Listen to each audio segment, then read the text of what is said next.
Shalom, brothers and sisters, and I am Rasta Veda.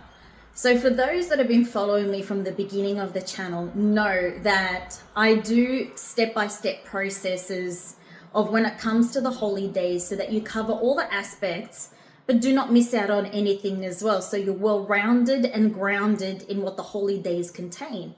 Now we're coming up to Sukkot. Like I mentioned, October is back-to-back holy days. So I'm posting it in advance to help prepare you all before that day comes as well. So I encourage you to get in tune with the notifications and whatever is posted up, so that way you're up to date and you're prepared for what is in store, especially when it comes to a holy day, as you start to understand the Hebrew calendar. Okay, so Sukkot, here's a quick summary. So I've got my notes, let's jump into it. This year, it's from Wednesday, 16th of October, 6:51 p.m. to Wednesday, 23rd of October, 6:57 p.m. Now, this is Sydney time. I always post a link where you can check your local times, no matter where you are around the world, but that is the Sydney times, okay? The diaspora, which means the people outside of Israel, always do extra 1 or 2 days of the holy days, so we can be in line with the calendar and the times within the country of Israel, no matter where we are around the world. This is super important, okay? Now, there is going to be a Shabbat process in between because it's from a Wednesday to a Wednesday. Shabbat never changes. It is the same process every Friday evening to Saturday evening. It does not change. It is a statute regardless of the holy day. As we just passed Yom Kippur, we fasted on Shabbat. So Shabbat doesn't change because it's every week and it's a statute, and plus it is a commandment as well. So what is Sukkot? In other words, in English language, it is the Feast of Booths, the Tabernacles, or the Ingathering. So when you hear these three terms, Feast of Ingathering, Feast of Tabernacles, and Feast of Booths, this is what it's about. That's what Sukkot is about, but there's different terms for it. Now, the first 2 days and the last 2 days of Sukkot during the 7 days, there is no work at all. But the middle 3 days, you're allowed to work, you're allowed to go shopping, of course, to go touch up and do what you need to before we jump back into like a holy convocation on a spiritual and physical platform. Why is it important? It is the wedding feast of Yeshua and the church as brides. So it is the wedding day. It's a 7-day wedding feast. It's a 7-day process. Reason being, 7 means perfect, of course. And what we do during this time, like I said, all these processes and step-by-step will be in the comments, so you are not missing out on anything.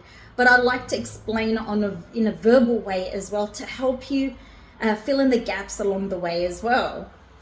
What we do during this Sukkot is that we construct a booth, or we get a tent, and we decorate with plants and flowers. This in Hebrew is called a sukkah. And if you think about it, it's kind of like camping, you know? It's kind of like camping. We would sleep and eat in a tent. And the reason being is because it represents the huts that were built through the wilderness that the people lived in. So we eat our meals and we sleep. And it's like I said, it's kind of like a camping tent as well. So I guess there's that concept that over time humans have evolved from not honoring Sukkot over the years and turned it into a fun camping experience. But technically, the origin of camping comes from Sukkot. It is a reminder of his protection and provision through the wilderness as well. Now we have something that we shake during and we wave in all directions, which I'm going to put step-by-step process. It's called the lulav, and it consists of 1 palm branch, 1 myrtle branch, 1 willow branch, and a citron fruit. Etrog is usually the main fruit, but it's not found anywhere around the world. It's quite a rare fruit. So if that's the case, then just substitute it with a pomegranate. Reason being, pomegranates have 613 red pips inside, and each one represents the commandments, because there is actually 613 commandments. FYI, fun Bible fact for you. So this is used to bless the booth during the celebration. I'm going to post how it's all done. Matthew 21 verses 8 to 9, it reflects this.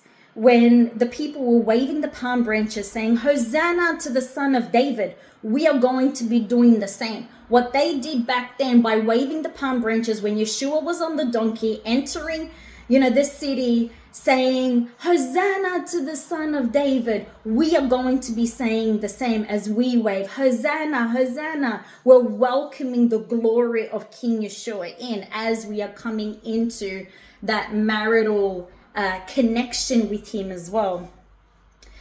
The scripture to honor Sukkot is found in Deuteronomy 16 verses 13 to 15. Check it out. I'm going to be posting it up anyways.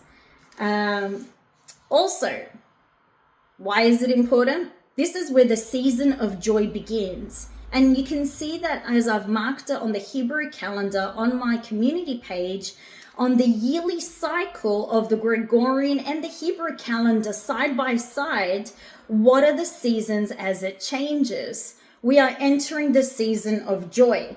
It is a fruit harvest. So I encourage you to eat lavishly of the seasonal fruits, whatever it may be in your town, in your city, in the mall, the supermarkets, whatever you have, get the choicest of the vines, because you're celebrating with joy, and it is a fruit harvest. So enjoy the beautiful fruit. Be sure to, as I said, it does go for 7 days. During each day, there are 7 divine energies that we are fed by the patriarchs. So on day 1, we have Kesed, which is love from Abraham. Day 2 is Gavura. This is strength and discipline from Isaac. Day 3, Teferet. Teferet is the beauty, harmony, and truth from Jacob. Day 4, Netzach. This is the victory and endurance from Moses. Day 5,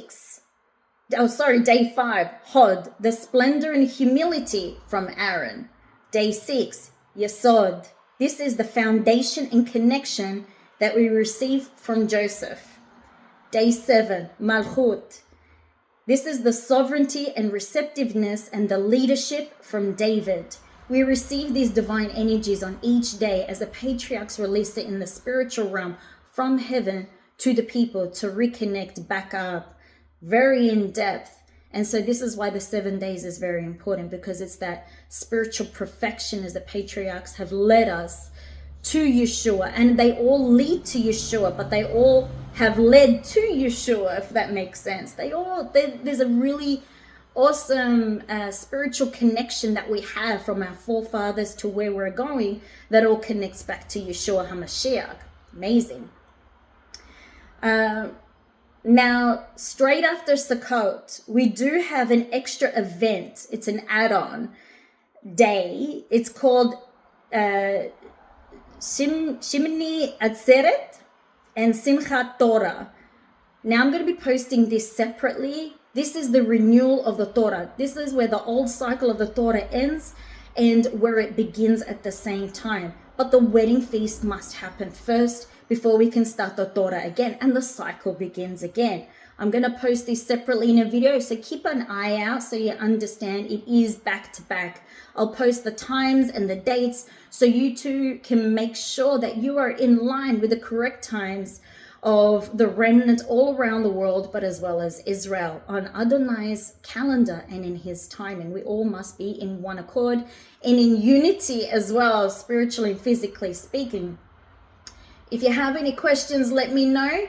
But I'm going to leave it right here. You're going to find all the links and the necessary information down below in the notes. If you have any additional questions, please reach out to me, and I'm more than happy to ask an answer to your question. Shalom.